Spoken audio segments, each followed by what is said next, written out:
Here we are again. Here is another episode of Changing Lanes. Today, I'm joined by Maria. How are you, Maria? I'm very well, thank you. So, Maria basically is the definition of changing lanes. We had a quick show before, quick chat before we hit record. Yeah, I think I've nailed it with getting Maria on. Obviously, changing lanes is the heart of the show. It's something that's really important to me, and I don't think it's something that's spoken about enough. We just talk about the success, and yeah, I pivoted, and it's been amazing ever since. But I want to go into like the nitty gritty, the good, the bad, and the ugly, and go from there.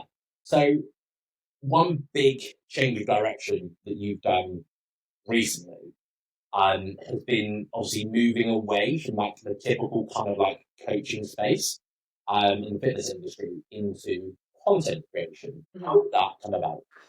It came like everything. It came about so random, Harvey. This was never the plan. Like this wasn't ever the plan. And we did speak before, like we started recording and stuff. And I have probably had. I actually probably should look back and count so many different careers, like so many different jobs. Like I've never, since the age of 18, going off like I wanted to be a journalist and I wanted to be an artist and I went off and trained at dance college and then I was a dancer and then I was then I like ran away to the other side of the world and thought, oh, I'm going to be a coach. I've done so many things. So going into content was never something that planned. It like happened really organically. But basically the facts of it is Lewis, who is my husband, hates making content. And I've always really actually enjoyed making content. I've loved consuming it. Always loved like vlogs, watching YouTube, watching different things, like that kind of thing. Always had this idea though that you had to be like a certain type of person to make content, which is something that I think a lot of coaches feel like, I don't know, you already have to be at a certain level, have a certain platform already, or a certain amount of followers to get like your message out there. So I was much more of a consumer rather than a creator within content. But Lewis hated making his content. I hated everything about it. So I sort of took the lead with that of doing his content, and we signed up and we did Simon's course, Simon Strong Media, who is like a really good friend and like who's absolutely mint. So I did his course, but for Lewis's account. Okay, interesting. So like, yeah, so I worked one-to-one with Simon. So went through the course, had questions with him. As I said, he's a friend and he's amazing. He gave me this camera and he got excited as I got excited because I was filming all this different stuff for Lou and like loved it and everything like that. And then we went to, what was it, Perform X last April or last March, I think it was. Like over a year ago now, or a year ago. Yeah, a year ago. And it was me, Simon and Lewis, and Simon was speaking. And me and Simon were just talking about it, and I was getting so excited about it and like just loving it. And he was like, Maria, you should actually do this. And I was like, I don't know. Do you think I should? Should I? Like, I don't know. He was like, you should. He was like, there's no females out there really doing it anyway. Like what you can now offer, what you've learnt from me in terms of like auditing content or whatever. Also, you just seem to love it, and you've got this kind of thing. So it was almost him and Lewis were like, and Lewis was like, yeah, I've been telling her this, and almost like they bullied me in a good way into being like, oh, okay. So I reached down to a T, though, isn't it? Like, yeah. you institute something that's actually really good for you. Yeah, and I'm like, oh, I don't know if I want to do it. Like, I don't know. But I was like, oh, maybe I should. I don't know. And then I took on a few clients like that were friends that were coaches and started helping them make their content. But I kind of kept it all behind the scenes. So it took me a good few months, like maybe March, April, I was doing both, still coaching and trying like my fitness clients and doing content. And then it got to a point where it was actually like, I think it was August time, and it was probably the worst time to do it because Lewis, my husband, had taken his business and completely reworked it. We had no stability, and then I just was like, it's either now or never, or if I don't do it now, when am I going to do it? There's never going to be a good time. And literally then just shut down my coaching business and decided to go all in on this. Bear in mind, we both did that with our businesses at the same time while trying to get a mortgage and save for a house, while trying to save for a wedding. Like, it was, in hindsight, probably not the best time, but if I hadn't done it then, I don't think I ever would have done it. So I just then shut down my Instagram in the sense of like told everyone it's not going to be fitness content anymore. I'm going to be doing this, which was terrifying, Harvey. So I don't know, because I feel like we have this idea. I think maybe as a society, we have this idea that if we pivot and we do something else, it means that we failed at the thing that we were doing, which in a sense you kind of, in a sense, like had, because I was struggling. Surface level, isn't it? Yeah. Trainer about this, and it's very surface level in terms of like the failure, but like it's so not that. I'd rather be free than right. Yeah, of course. Yeah, but in that moment, it's really hard. So I remember feeling like, is everyone going to think that I'm a shit coach or I've failed at coaching? And all of this kind of thing. And that was like holding me back from going all in on the content thing. But the content thing was actually what I was enjoying the most. And like I said, also in a way, I kind of did fail at coaching because I was never able to have my sole income from coaching because there was elements of it that I was missing, which again, I suppose you could say is a failure or you could say is a lesson, because from doing that, I now can see where other coaches are going wrong with like content, with marketing. And then I get to also use my creativity to help them with that. And I just think I am a much more creative person than I am like solutions, well, a coach. Do you know what I mean? Like, I suppose I am coaching, but in a different way. I just miss that creative thing. But I think that is really interesting. You do feel like you failed, but actually it's like, I don't know, our parents' generation had one job for the rest of their lives. I don't think we're like that anymore. We're constantly pivoting and changing, and it's okay. It's just that we're not around, we haven't been brought up to think that that's okay. Yeah, definitely. And I think there's like a generation where it is okay, but like we don't know it is. And I think we're kind of like in probably bookend that sort of generation around like, like there's like sit here and stay miserable for the next 50 years, or like let's try and just do something a little bit different. And I said, like, a lot of your clients that you work with now, a lot of the stuff people I see you work with in clubbing and like testimonials, they're still like in the fitness industry, and obviously other bits and bobs as well. So it's like you still kind of have a foot in the door in a way, but it's just evolving off in a different direction. So yeah, cool. No, yeah, and I think that, well, I know that is a conscious choice because I do work like with fitness coaches or like help online coaches, yeah. And I really want to do that because I think I speak to so many coaches that are really good coaches and they're struggling with the content side of things because they think that they need to be this huge account, or they need to jump on trends and they need to be super creative with their edits and their filming and everything, which you absolutely can, but you don't need that to actually have a successful coaching business. It's just that you haven't been told what you actually need to be putting out on socials to generate new leads and new clients and stuff. And I think like they're the people I want to help, because yes, content is new and it's exciting and so on, but not everyone wants to be like the main thing on Instagram or whatever. And I feel like if you can make people realize that they don't have to be this like, oh, look at me thing. You can use social media to really market yourself in a good way and speak to your ideal client, and then concentrate on the coaching that you love, and then still be coaching in 2, 3, 4, 5 years. Because how many, like I'm one of them, like there's so many people that were coaching that aren't coaching anymore. And it's such a shame because it's not because they necessarily don't like coaching, they just don't know how to market themselves or how to be on socials or like understand about leads or conversations or anything like that. So I feel like that's why I've stayed in it, because I like the fitness world in that area, and I like seeing good people have good businesses that aren't necessarily massive accounts, because you can. Yeah, definitely. And I think a large part of it is like authenticity around like actually being you. Like I look back at, especially more towards the tail end of like my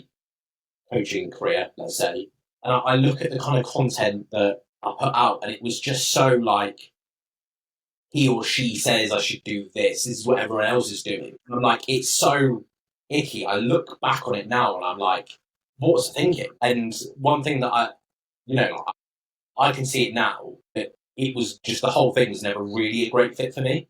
And I can look back on it and be like, oh, wow, it is very obvious when you see it around like, he's just saying words, or she's just saying words. And it doesn't quite click. And obviously, like I said, it's finding that element of it that is really enjoyable and like the thing that is passionate you to do. Like the amount of times that you have to, certainly for me, and I'm sure it's something for yourself, is having to feel really motivated to get up and, do those things. One thing I came to the end for me, it was like the check-ins and Loom and everything like that. Like for me, I was so like it can be really valuable, but for me, I was just like the whole thing was just like I don't want it, I don't like it, I don't like doing it, and then I would put it off. And the amount of times I ended up doing it at like 8, 9, 10 o'clock at night, because I'd like just delayed for 12 hours.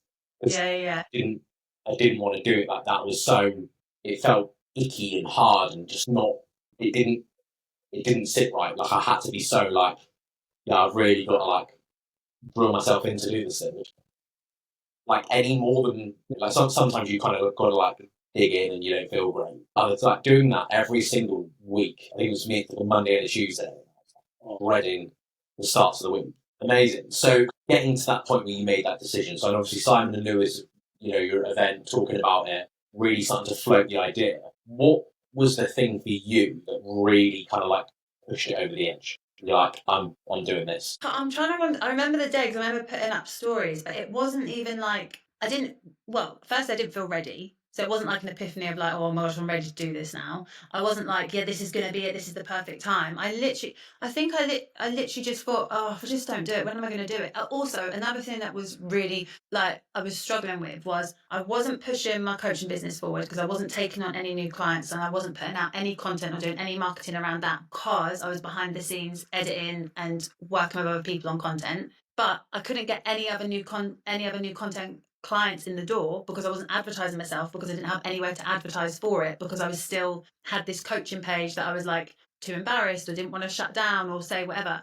So to me personally, it was almost like it was an actual necessity of like, I know what financial goals I've got. I know what potential I've got to make this work. Right now, I can't earn any more money or do any more of the things that I enjoy. I've just got to make how long we're going to do it for. And also because we were getting married, because we were buying the house, because we had holidays and nice things that I wanted to do, I was like, I need to just actually do this. Like, what am I going to just do it? So I did it without properly thinking. And do you know what's mad, Harvey, is you get like, I then had all these people being like, which I get it, it's a really nice like sentiment, but being like, oh my God, slay, queen, like, yes, she's done it. You've done it. And I was like, I've literally just posted an Instagram story, like, the hard work actually fucking starts now. Like this isn't like I don't know. You kind of see someone transition like into a new job or make this thing, and obviously they make the announcement. Like the announcement isn't actually that big of the announcement in the grand scheme of things is nothing. Like then after that you're like, fuck, I need to actually make this work.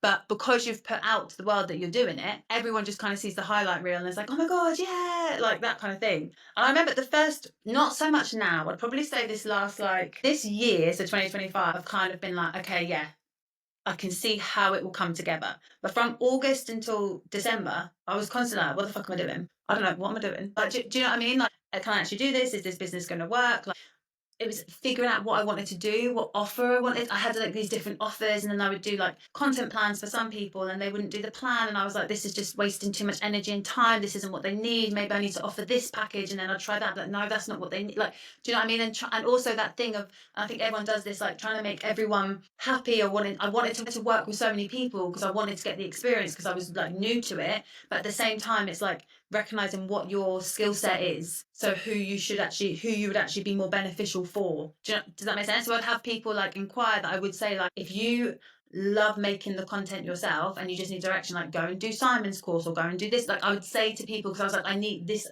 I had to really refine who it was I worked with, and it was changing offers. What am I doing? Price points. What? But like I said, for those whole 6 months, and even now, like I'm now working on other things, but I'm still like, maybe this needs to change, maybe I need to charge for this, or maybe I need to do this, or maybe I could offer this instead, or this would be more beneficial. Because also content's always changing in a way. Selling, yeah, like selling isn't like the print, like the main marketing sort of strategy is the same. But yeah, so those first 6 months, mate, were really like, I just feel like that's important to talk about because no one, and also I say 6 months, it's still tough now. Like I feel like people think that once you transition, then you're like, wow, in this new job. And then I obviously entered 2025 and I was like, I had these really big goals for it. But the first, like, even now, to be honest, it has been 12-hour days, 6 days a week, constant editing holes. Like, other things have completely slipped, like, not been to the gym, like, not looking after myself. Like, it's like it's fucking hard. Do you know what I mean? But I love it. But I feel, and you feel like you have to say, but I love it. But it's really hard work doing something new, something you haven't done before. I do think as well, maybe potentially being a bit older as well. Although I've got experience because I've changed careers like quite a few times, so I can kind of recognize the feelings. Like, okay, this is what this is. I don't think people talk about how hard it is. It's really difficult, even if you love something, to make it, because I'm not doing the one thing that I love all the time. Like same with coaching, as an example for you, maybe you got into it. Again, tell me like your story because I'd love to know. But maybe you got into it because you just loved helping people and being with people on the gym floor, and then everyone's telling you to do online, and then you're doing online, and then you've got to do looms, you've got to do check-ins, you've got to learn about X, Y, and Z. You've got to do then. You're not just doing the one thing you love. You're having to do all these things around it that you don't really love because you're then your own boss. And you're like, what the fuck? And then you've got to sit and, do your like your tax return and like things like that you don't necessarily do. Well, yeah, you can get an accountant, but when you're starting out, like there's a good chance you won't have resales for it, and you have to do it yourself.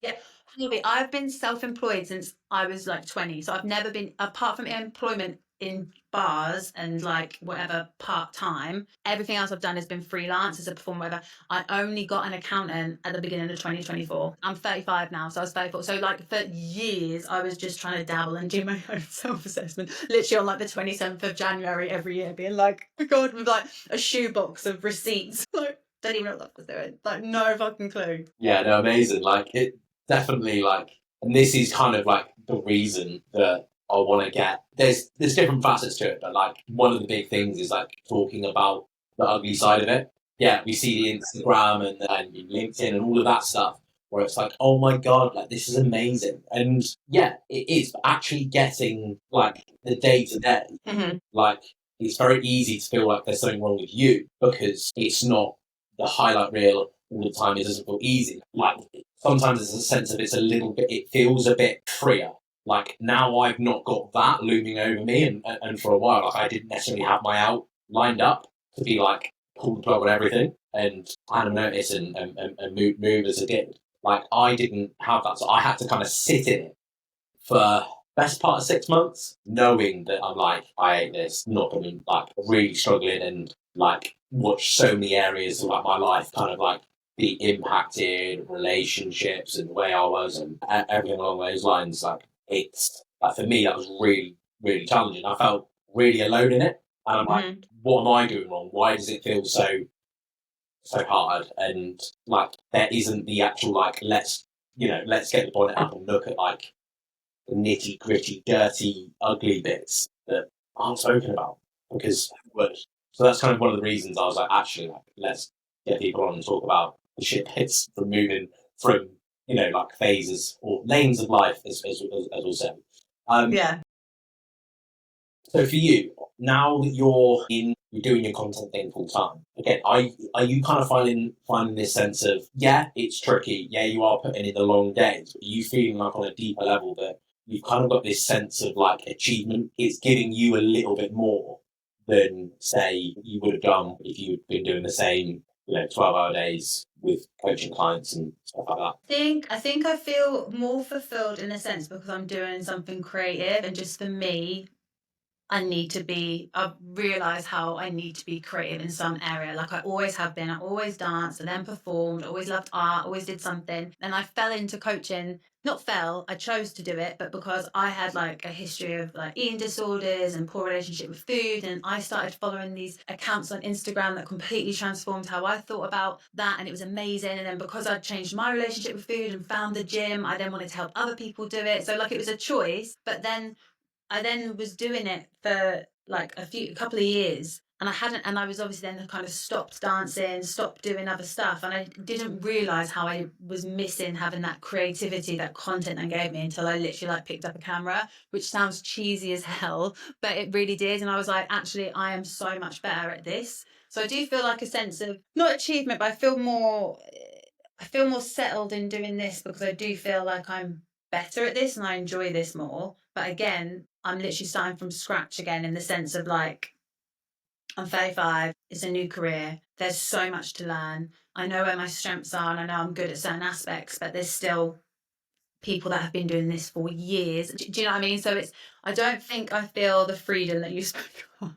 I feel the stress still all the time. Yeah. And I'm kind of accepting Harvey, like I've recently gone back into therapy and stuff to talk about. And I do, not that you can't change stuff, but I do just think I am that person that does overthink and constantly is like, what else is there or what else should I be doing? Am I behind? Am I forward? Like I'm always like that. Hence Like, going back to therapy. that's your mum. What? But like, because I have that, like, but some people don't have that, Harvey. And I'll literally be like, what do you think? Like, how are you not thinking about like what you did wrong, what you said 3 weeks ago, or what you could be doing, or what you should be doing, or what? And some people don't have that. Some people are just sound. And I'm like, oh wow, maybe yeah, my brain is a little bit different because I'm just constantly like that, which probably is why again, like I have changed jobs and gone from one to the other and done different things because it's just in my personality to not really sit still or to always be thinking like there's got to be more. Like that's something I always think there's got to be more.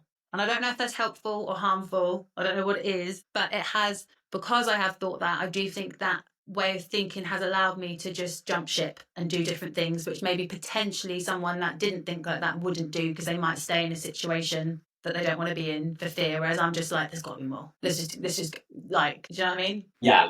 For me, if I look back at like, like the me in my journey in like fitness industry, like there was for probably the first half of it, there was never that thought of like, I need like what's next. I kind of like started to develop and be like, oh yeah, like I like the idea of like the freedom of online, and I like a bit of this, and I like a bit of that, and oh, that's interesting. But it wasn't until kind of like probably about 18 months ago, nearly probably about 2 years ago now, around this idea of like, is that it? Similar to yourself, of just like, okay, yeah, I could earn more, but like, do I want to, would, extra numbers in my bank account change how I'm feeling? And Yeah. for me, I never really touched that at the time. But now I'm like, no, I never would have done. And there was probably some in there, subconsciously where I was like, I'm not going to touch that because I don't want to know the answer. And then the answer's scary. Yeah.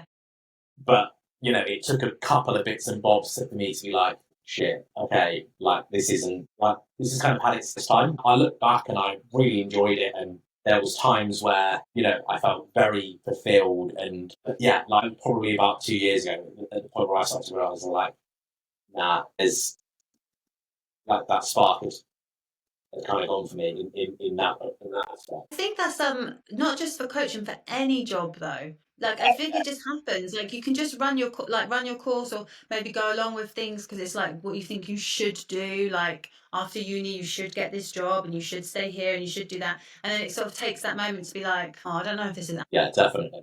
And I think things do have an expiry date on them. Like, Yeah, I think they do, but that can, if you're doing, I do agree with that. But I think if you're doing something that you genuinely love and you've got passion for, the expiry date is like an exciting thing because it's more like what's next? Like how can I develop this? What else could I offer? How could I grow? How could I expand the business? How could I learn? Like so, the expiry date is more like a fun. Do you know what I mean? Like an exciting thing. Whereas when you're in something and you don't enjoy it, it's just like this is just run its course. Like you haven't got the same excitement for it. yeah, and it's like just understanding that, like, I'm kind of getting that like bored feeling at the moment. It's a bit of a bored feeling. It's just, but You're getting it now, or you were getting it? I'm getting it now. I'm getting it now. Right. I'm like, what I have been doing since always been a bridge. It was never the long term play. And I'm like, okay, we really need to start thinking about let's get some things moving. That's why I kind of really stepped it up with the podcast stuff. Yeah. Just so like it's purely is a thing there, but as soon as I had that thought, and I had a complete and utter meltdown when I kind of come to the realization of like I really, really don't want to be doing this whole coaching thing anymore. Like I lost my head. Like full on meltdown, like shell of myself. I just very irregulated. Everything was all over the place. I could even come in so like almost obnoxiously high, and then also just be like within 20 minutes go to the complete opposite and be Yeah. like depressed, can't like do anything, just like cancel stuff just because I'm like gonna go home, gonna go home, go to bed, I'm not gonna do this. I think like now I felt that feeling and I'm like, that's just a reminder. Don't ignore it, but you don't need to act upon it like instantly because I wanted things to change so quickly. And I'm like, right, I made that decision off. Sometimes it doesn't work like that. Sometimes you kind of got to set it up and get a little bit creative and move through the phases of it and just be patient because you actually like look. There's a chance that you'll be a little bit more, you'll get lucky because you're almost looking for opportunity and you might see something online or just happen to look at something like there's something in that now and like for me I'd never go back to fitness coaching but I would look at doing more lifey kind of mindset coaching, but for people in this situation. Mm. But I'm also like, I don't need to act on that right now. Like, I just need to understand what I'm doing. There's lots of things that I'm working on, and I might not even do it. Like, I'm not 100% sold, gonna do it, no questions asked. Like, it's something that interests me, definitely. But then I'm like, I'm actually all right for the minute, not losing my head about it. Yeah. Amazing. So something that you said before we went off on a bit of a tangent was something around like you like going to different locations. How you've been a little bit of a globe trotter with obviously everything you've done in the past. Obviously, you've talk me through how these big moves have come about for you. So, well, I have been fortunate and I've been to quite a few different countries from when I was performing. So I always get to travel, but I never saw hardly any of it. Like, you don't really, when you're working in that kind of thing, it sounds better than what it is, but it'd be like flying to this job, like in Germany and do this, or flying to Stockholm and do this job, like that kind of thing. So I actually didn't travel like in the fun sort of sense, like for my whole 20s, not at all. And then I literally went through a breakup at 30 and had like, again, this was changing lanes. So I was working as a performer, COVID happened, stopped dancing, was teaching throughout that whole time. Was living in Essex, was very happy in Essex, thought I would be there for like the rest of my life, to be fair. Like I loved where I lived, like I was very close to London, I was in London a lot for work and stuff, loved London, still one of my favourite city ever. Went through this breakup and was just actually like, well, I can't stay here. I don't know what am I going to do? Like, what do I do? And I moved out of my family home when I was like 20. So this was like 10 years of living away from home, and my family live in Norfolk. I don't know if you know it. It's like on the east, it's in East Anglia. There's like nothing there, mate. Like I literally ran away from there as soon as I could. Really? So I was like, I couldn't. I went back to my parents for a bit, but I was like, I can't live here. Like this is not like the vibe of what I want to do. And I had friends in Dubai, and I literally just booked a one-way ticket. So nothing. It was just I was running away really. Like it wasn't like this big like I want to go whatever. So I went to Dubai, was there for like just under 4 months and actually had the best time. Ended up dancing again in Dubai. I was performing again. I performed at Expo, which was like this big event that was happening in Dubai at the time. Got to do backing dancer again, got to dance in clubs again, like do different shows. Like it was so much fun. And then I ended up going to Bali to like find myself for like 6 months. Your elephant pants on a moped.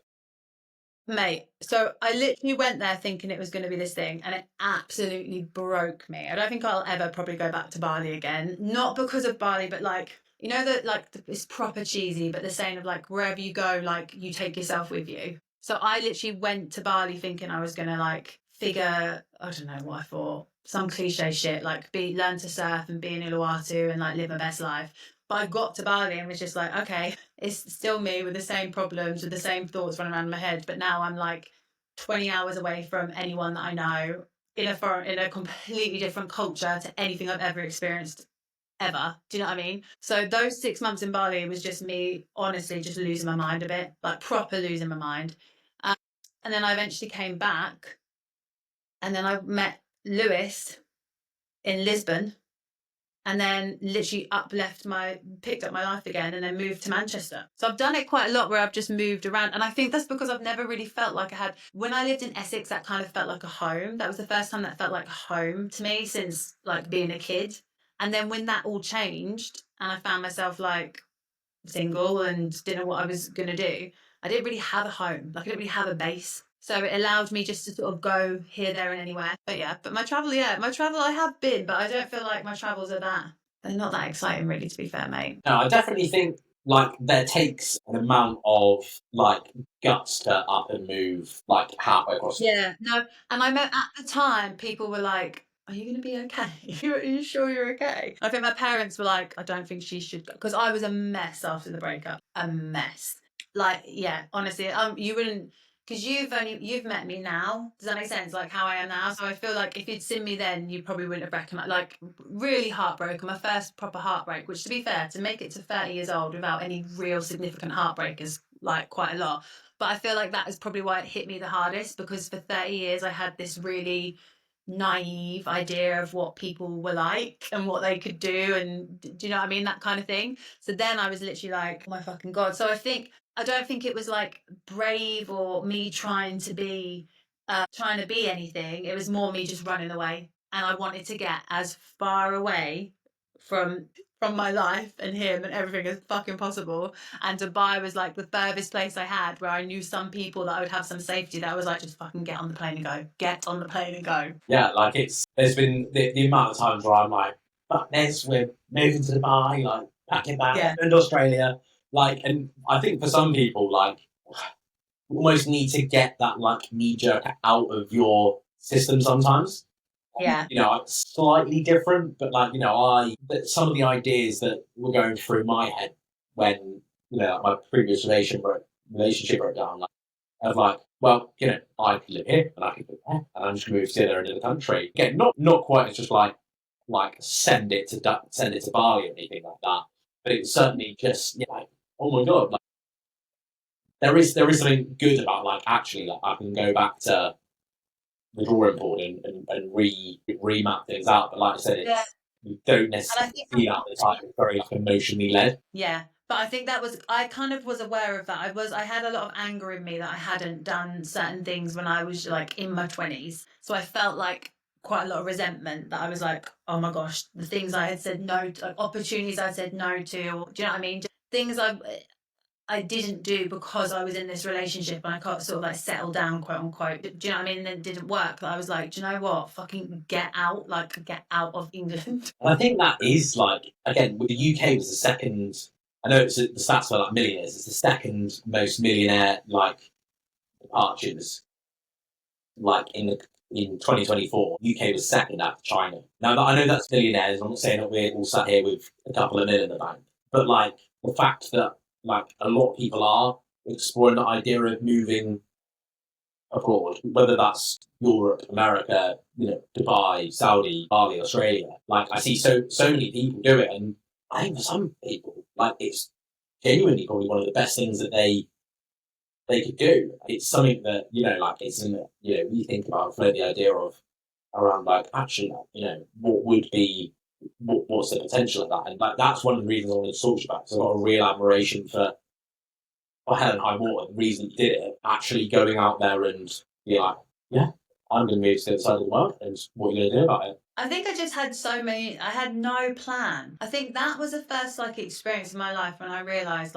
you actually have no idea what could happen, and you think you know. You know how we you're the same as me. We both work with Paul and stuff. You set your goals. You you want to be here in a year, here and whatever. But actually, we have no fucking clue. No clue. And that isn't to say that you shouldn't do those things. You should. I do think having something to work towards really helps. But I also think being flexible in the way of when I look at what my life was like 5 years ago compared to now, I never would the people in my life are different. Where I'm living is different. My career is different. I have people in my life now that mean the world to me who I didn't know 5 years ago. Do you know what I mean? Everything, I could never have imagined it. So I feel now, moving, I think about it now, me and Lewis have just bought a house, yeah? And I'm even now, I'm yeah, nah, I don't want to live in this area. I want to live here for now. This is absolutely sound. But I've never bought into this, and maybe it will change as I get older, I don't know, but it hasn't done. I've never bought into this forever home or your forever thing or your whatever. I've never understood that. So I just think if you want it now, I love our house, we've bought it and we're here now and that's sick. But I don't, everyone's oh yeah, and in 10 years, I'm not even fucking thinking about it. We're just here now. And yes, but there's a difference between not planning for the future and I do think you have to have an element of being sensible in the sense of having savings and looking after it. But that is because it then allows you being structured with things like that, then gives you the freedom. Does that make sense? The reason I can just jump on a plane and go to Dubai was because I had money in my bank. Now I look back and it's actually ridiculous because I'm bear in mind, you've been to Dubai, haven't you, before, on holiday or whatever? Yeah, so I literally booked. So I'm sure a lot of people know, but if you don't, Dubai is crazy expensive. That is what Dubai is. And I had 6 grand to my name. 6. That was it. And I booked a one-way flight to Dubai and was fucking 6 grand, shitloads of money. I'll be sound. I literally just went. And then I was away for 10 months. And I was and obviously then I was working and stuff, but now I'm that naivety helped in a bit because now if I have 6 grand in my bank, I'm fucking hell, what am I gonna? How am I? What's it? How am I gonna pay for the mortgage? Everything. I don't know, but it's just perception of stuff, isn't it? Back then it was just me. I had no one else to worry about, no one else to think about. I felt like a millionaire with 6 grand. I was wait, let's just book a flight. Literally paying £7 for bottles of water in fucking Dubai, being okay, let's just go with it. The universe will take care of me.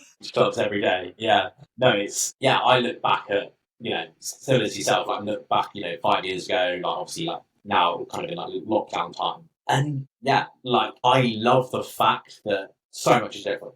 And I hope obviously I want things, some things remain a constant, but like in 5 years' time, I want then things to be completely different again. Like I was I have no idea. yeah, it's having, like I said, I think it's balancing this kind of like goals, things to work towards, and even though they're really, really boring, having more sensible things that you work on and have in the back of your mind, and you're like, actually, like, here's the bigger reason that I don't do something just really stupid, just for a laugh.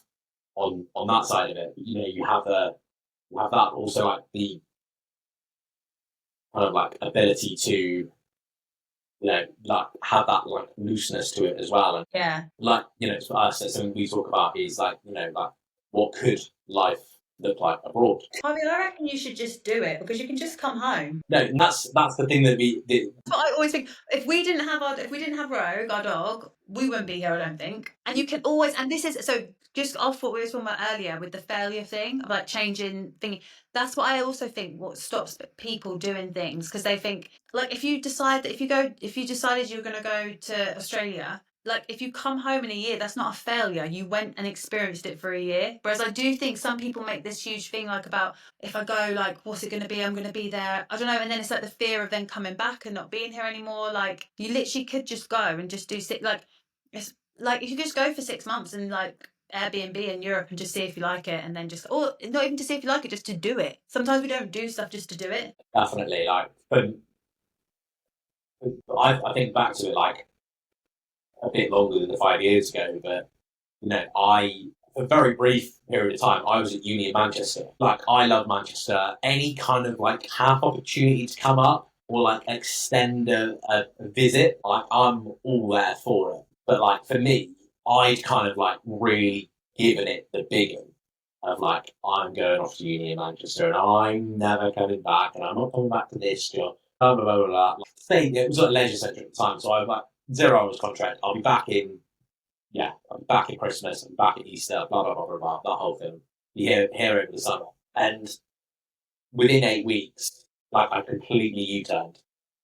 It was never anything to do with the city. I didn't like the living arrangement. I didn't like, like the frankly, I didn't like being lectured to.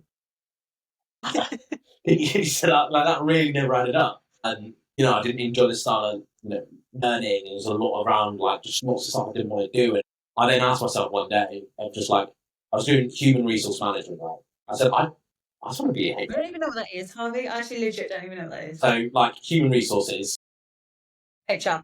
HR, but you're managing human resources, I guess. Right. I'm basically a HR person, and I, like the reason that I kind of pursued that was weak. There wasn't any substance to it. Like when I see people, go and do their qualifications, go and do things, and it's like a really good reason to start. Like for me, I was like, I did a good unit at college and I enjoyed it, so I'm going to go and do a degree.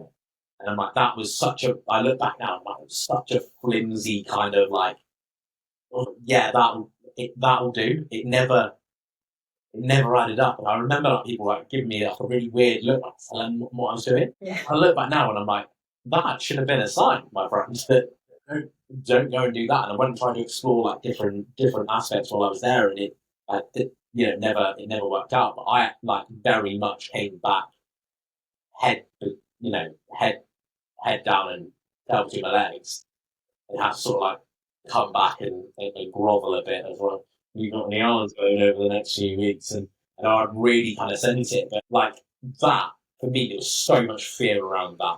And it got to the point of where like the experience of life was so bad that coming back wasn't, it was the better option than just I can like, relate to order that. like this experience, which is just not working, and it never stopped Yeah. working. I get that. I was like that actually when I was in Bali because everyone was telling me, like, everyone from the outside looking in, even though I do think it's pretty obvious when I look back on certain stories, but everyone was like, oh, my God, I'm so happy for you. Because obviously, like, I'd left and was like a mess and like this, do you know what I mean? And then people that loved me, and my friends, were like, oh, Mum, I'm so happy for you. You look like you're thriving. You're living your best life in Bali. Everyone was telling me all this, and I wasn't. I was like a depressed mess. Do you know what I mean? So I was like, I then felt like I had to keep it up because I didn't want to tell. I felt like a failure for like being like, no, I actually I'm not having this eat, pray, love experience. I'm literally like crying and want to die.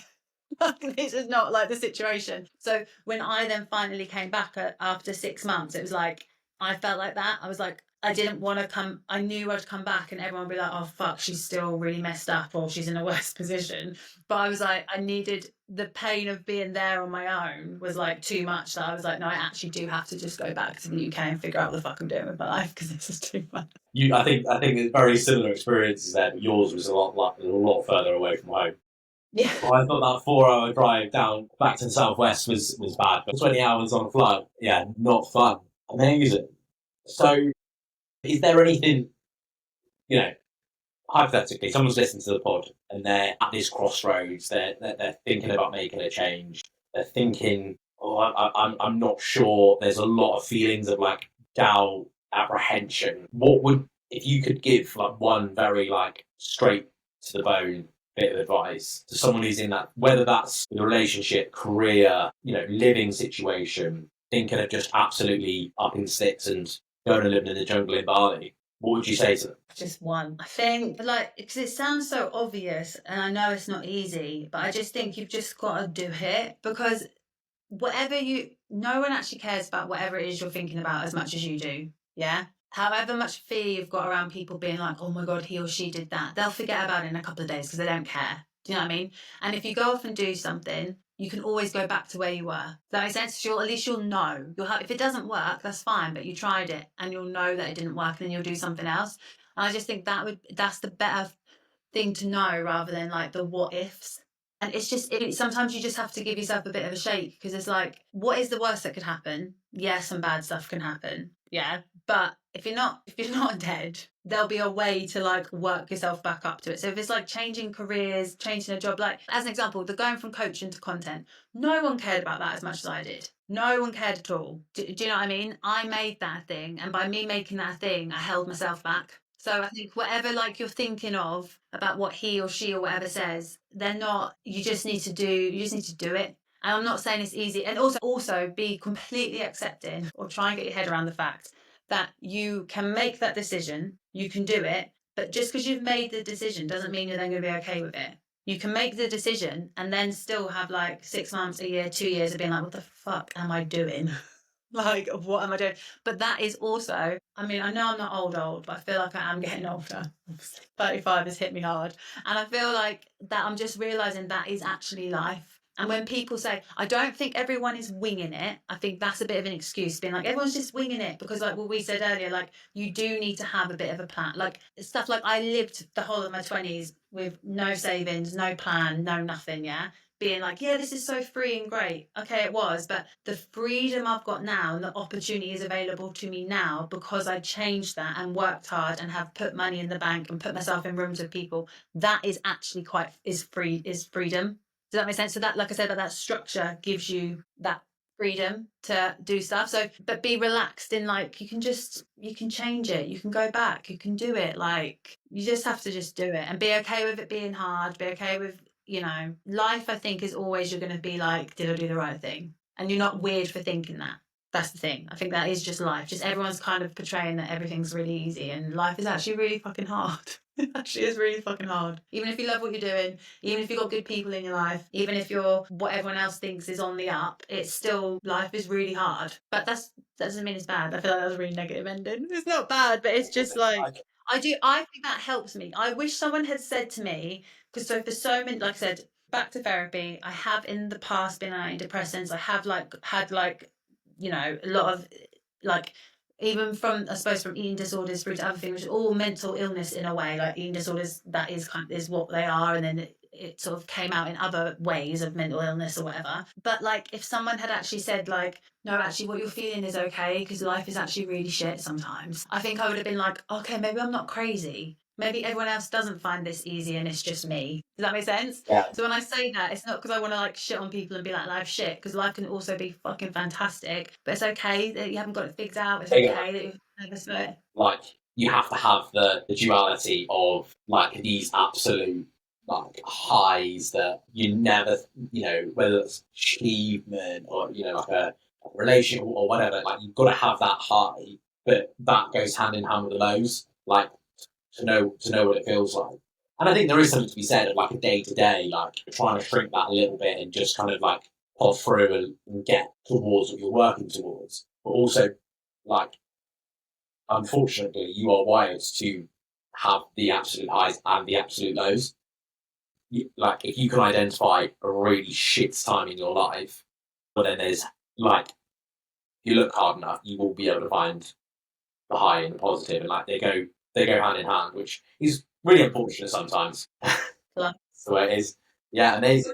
Thank you so much today. I really loved your, your insight, your perspective. Very interesting and quite different to the other guys I've spoken to in series one so far, and it's really cool. I knew that you'd kind of come in with a bit of a interesting spin on things, and which is exactly why I was like, now Maria would be, firstly, a laugh. Secondly, she's going to bring some really interesting, different angle, which I'm like, you've proved me right. Which I always enjoy that. Well, thank you. No, I really enjoyed it. Thank you for having me on. I really appreciate it. Amazing. Last thing, I don't think it's a podcast without it. Where can people find you? They can find me literally just on Instagram at content with Maria __ because content with Maria was taken, even though the person doesn't use the account. If for any reason they're listening, give me the fucking content with Maria. Simple as it is. But yeah, just on Instagram. And if anyone has questions about content or anything, then like I'm always very like responsive with Instagram and stuff. Is the best way to contact me. Amazing. Thank you.